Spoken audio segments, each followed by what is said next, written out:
Bugünkü mövzumuz doktorantura təhsili alan şəxslərə möhlət verilməsi, həmçinin onların əmək fəaliyyəti ilə məşğul olub-olmaması barədə qanunvericiliyin yanaşmasıdır.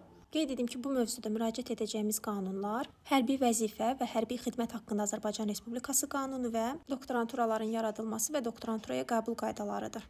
Bildiyimiz kimi, əgər tələbə əyani formada doktoranturada təhsil alırsa, ona qanunvericiliyə əsasən əsgərlikdən möhlət hüququ verilməlidir. Həmin möhlətin verilməsi təhsilin bitdiyi günə qədər sadəcə əyani formada təhsil alan doktorantlara aiddir. Belə möhlətlərin verilməsi hər təhsil pilləsi üzrə sadəcə bir dəfə həyata keçirilə bilər. Yəni, bakalavr üzrə bir dəfə möhlət hüququnuz var, magistr üzrə bir dəfə möhlət hüququnuz var, doktorantura üzrə də bir dəfə möhlət hüququnuz var. Həmçinin həmin doktoranturaya qəbul qaydalarında göstərilir ki, fəlsəfə doktoru üzrə təhsil proqramı doktoranturada 3 ildir, amma bu xaricdə bəzən dəyişə bilir, 3 il, 4 il və daha çox ola bilir. Digər bir şərt isə ondan ibarətdir ki, doktorantura əgər qəbul olacaqsınızsa, həmin təhsil müəssisəsi ya Azərbaycanda, ya xaricdə dövlət qeydiyyatına qanuni şəkildə alınmış olmalıdır, akkreditasiya edilmiş olmalıdır, lisenziya almış olmalıdır. İndi gələk əsas məsələyə. Bəzən doktoranturada əyani şəkildə təhsil alan şəxslər əmək fəaliyyətinə məşğul olduqları zaman, hansı ki, məsələn, xaricdə təhsil alırlar, Azərbaycanda da əmək fəaliyyəti ilə məşğul olurlar, onlara möhlət hüququnu verməkdən imtina edirlər.